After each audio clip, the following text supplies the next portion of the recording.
Guys, welcome to my channel Spidey blogs. इस video में हम बात करने वाले हैं आईएमटी हैदराबाद एंड नागपुर के इंटरव्यू एक्सपीरियंस के बारे में, जो कि हमारे साथ शेयर करेंगे वर्णित। सो एज यूजुअल, सबसे पहले हम इनकी प्रोफाइल के बारे में जानेंगे, देन हम बात करेंगे इनके एक्सपीरियंस के बारे में। Completed my 10th in 2018 and my percentage was 80.33. I have completed my 12th in 2020 and my percentage was 74.80. I have completed my BTech in computer science stream in 2024 and my CGPA is 7.18. Okay, सो वर्णित, आपके पास अब 1 year का जो है वो gap year convert होगा, right? Yes, sir. ठीक है। एंड ये जो आपका आईएमटी का जो इंटरव्यू था, ये किस दिन शेड्यूल हुआ था एंड इसकी टाइमिंग क्या थी? सर मेरी टाइमिंग थी, आफ्टरनून स्लॉट था मेरा।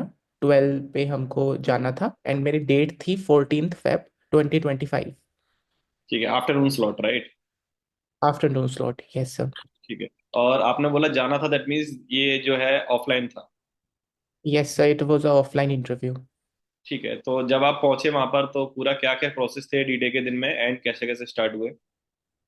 सर उधर actually first come first serve वाला सिस्टम था। लाइक आप आओ, सबसे पहले आएगा उसका सबसे पहले इंटरव्यू होने वाला है। This was the thing. सबसे पहले जाके तो डॉक्यूमेंट वेरिफिकेशन था।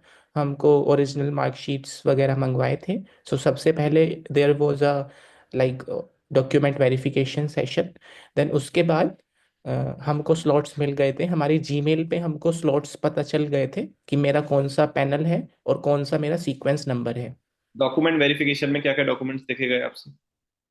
सर कैट जेड का स्कोर, जो जिससे भी आपने अप्लाई किया है, अगर दोनों से किया है तो दोनों के स्कोर, उसकी फोटोकॉपी। सेकंड, हम 10th 12th marksheet, original marksheet as well as photostat. And third is like degree, जो डिग्री आपकी है उसकी ओरिजिनल या फिर photocopy, whatever you have. So ठीक। या, तो दीज वर द, या। ठीक है, फिर डॉक्यूमेंट वेरिफिकेशन के बाद नेक्स्ट प्रोसेस? सर देन हम सबको ऑडिटोरियम में ले जाया गया। वहाँ पे आईएमटी का एक टेस्ट होता है जिसको बोलते हैं क्रिटिकल थिंकिंग टेस्ट। उसके बारे में हमको ब्रीफिंग दिया गया। ऑडिटोरियम में ले जाने के बाद जब सब बच्चों का डॉक्यूमेंट वेरिफिकेशन हो गया था, देन क्रिटिकल थिंकिंग टेस्ट के बारे में हमको बताया गया, ब्रीफिंग दिया गया। ठीक है, इस टेस्ट का स्ट्रक्चर क्या था एंड कितना टाइम दिया गया इस टेस्ट के लिए आपको? सर क्रिटिकल थिंकिंग टेस्ट में क्या होता है, हमको एक टॉपिक मिलता है जिसके ऊपर हमको 30 मिनट्स में लिखना होता है। लाइक हमको एक पेन और पेपर दिया जाता है, कॉलेज ही हमको पेन और पेपर प्रोवाइड करता है। और उस टॉपिक, जो भी आपको टॉपिक मिलेगा उसके ऊपर आपको 30 मिनट्स के लिए लिखना होता है अपने वर्ड्स में। ठीक है। एंड टॉपिक क्या था आपका जो आपको दिया गया? सर सब बच्चों को एक ही टॉपिक दिया गया था और टॉपिक था कि like, should Indian government prefer fast running trains like Vande Bharat instead of जो ट्रेडिशनल ट्रेन्स हैं, जो हमारे इंडिया में पैसेंजर ट्रेन्स हैं वो फास्ट रनिंग नहीं है। सो क्या इंडियन गवर्नमेंट को जो वंदे भारत जैसी फास्ट रनिंग ट्रेन्स हैं उनको प्रेफर करना चाहिए या नहीं करना चाहिए। So that was the topic sir. ठीक है, एंड इसको जो लिखने के लिए भी कोई स्ट्रक्चर उन्होंने बताया था अपनी तरफ से, या आपने खुद से चूज किया था? नो सर, बस हमको कुछ भी नहीं बताया गया, हमको खुद से अपने वर्ड्स में लिखना था as much as we want. हमको टाइम दिया गया था 30 मिनट्स। सो उस टाइम लिमिट में हमको लिखना था। ठीक है, एंड ये टेस्ट जब ओवर हुआ इसके बाद नेक्स्ट क्या था? सर हमारा 30 मिनट्स तक हमने लिखा, देन टेस्ट ओवर हुआ। उसके बाद सब बच्चों के पीआईज स्टार्ट हुए, पर्सनल इंटरव्यूज स्टार्ट हुए। ठीक है, एंड वो आपका कितनी देर में नंबर आया?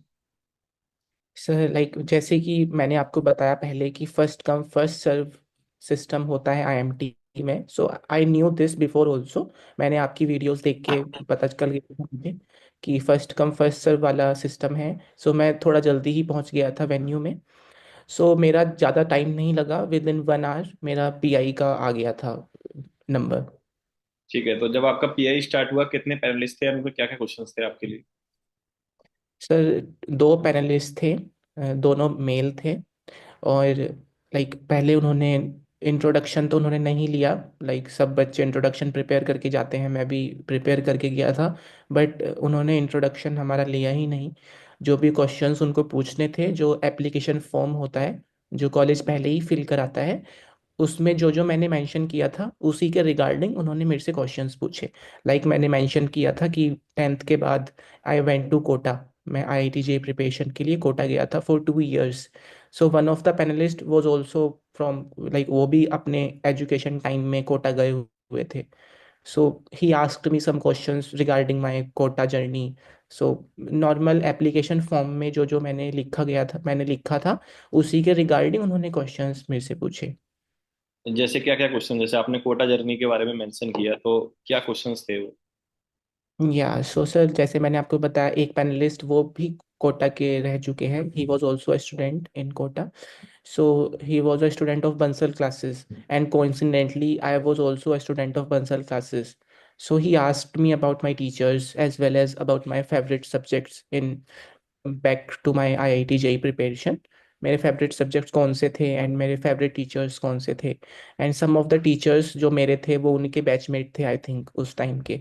सो he got very curious to know my journey. So that was the question. Secondly, he asked me, why do you want to pursue MBA instead of MTech as you are a BTech graduate? मैं So वर्णित, ये आपने favourite subject की बात बोली थी अभी, तो उसमें सब्जेक्ट्स के अंदर भी कोई क्वेश्चन पूछा था आपने? लेट्स से कि ऑर्गेनिक केमिस्ट्री आपका एक सब्जेक्ट रहा होगा उस टाइम पे, तो ऐसे इन डेप्थ कोई क्वेश्चन पूछा गया आपसे, क्रॉस क्वेश्चन आया? नो सर, लाइक जैसे मैंने अपना फेवरेट सब्जेक्ट बताया मैथमेटिक्स, पर उन्होंने मैथमेटिक्स को लेके मेरे से कोई क्वेश्चन नहीं पूछा। सो या ठीक है, ठीक है। देन वाई एमबीए के बाद नेक्स्ट क्वेश्चन क्या था उनका? सर भाई एमबीए के बाद लाइक कोई क्वेश्चन ऐसा नहीं था। दे just asked me about my family background, like जैसे मेरे फादर क्या करते हैं ये सब उन्होंने मेरे से पूछा। फ्रॉम वेयर यू बिलोंग्स ये मेरे से पूछा, but nothing about my BTech journey. Like BTech subjects के ऊपर एक भी क्वेश्चन उनका नहीं था। Nothing about current affairs, nothing about GK and all. They just asked me, in fact उन्होंने सब बच्चों से सेम क्वेश्चन पूछा कि what will be the specialization that you will opt, या उन्होंने बस पूछा कि कौन सी स्पेशलाइजेशन यू वांना ऑप्ट। सब बच्चों से आई थिंक उन्होंने यही क्वेश्चन पूछा, बिकॉज मैंने काफी बच्चों से बात किया मेरे इंटरव्यू से पहले। दे ऑल वर सेइंग कि they are asking for specialization only, and then they also asked कि why this particular specialization. So या ठीक है। एंड ये जो वाई वाला क्वेश्चन था स्पेशलाइजेशन को लेके, इसमें कोई इन डेप्थ भी पूछे क्वेश्चंस आपसे? नो सर, लाइक मेरे से मैंने बताया कि ये वाला specialization I am going to prefer. So उसके अंदर उन्होंने मेरे से एक भी क्वेश्चन नहीं पूछा।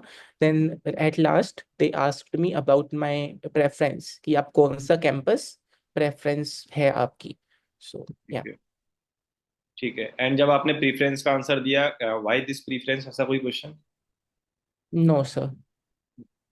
ठीक है। एंड इनके अलावा और भी कोई क्वेश्चंस पूछे गए आपसे? सर सिर्फ इतने ही क्वेश्चंस थे, and it was a very friendly interview. Current affairs nothing in का कोई डेप्थ। क्वेश्चन नहीं था, सिंगल भी? नो सर, एक भी करंट अफेयर्स का क्वेश्चंस नहीं था। इवन जैसे मैंने काफी बच्चों से बात किया मेरे इंटरव्यू से पहले, सो दे वर आल्सो सेइंग कि करंट अफेयर्स एंड जीके से उनसे भी क्वेश्चन कोई नहीं पूछा गया। सो यू ऑलरेडी मेंशन कि सभी से ऑलमोस्ट सेम क्वेश्चंस पूछे जा रहे थे आपके साथ, आपके स्लॉट में, राइट? Exactly sir. ठीक है। एंड इस प्रोसेस के बाद भी कोई और प्रोसेस था सेम डे में? No sir, only critical thinking test and then PI, and then we left. काफी अच्छा लगा आपसे आपका इंटरव्यू एक्सपीरियंस जान के। एंड गाइस, आप भी वर्णित की तरह ही अपना इंटरव्यू एक्सपीरियंस हमारे साथ शेयर कर सकते हैं। आप मुझे डीएम कर सकते हैं इंस्टाग्राम या लिंक्डइन पे। लिंक्स आपको डिस्क्रिप्शन में मिल जाएंगे, एंड वर्णित की लिंक्डइन आईडी भी आपको डिस्क्रिप्शन में मिल जाएगी। बाकी ऐसी और इन्फॉर्मेटिव वीडियोस के लिए गाइस हमारे चैनल को सब्सक्राइब कर लीजिए। वीडियो अगर अच्छी लगे तो लाइक एंड शेयर।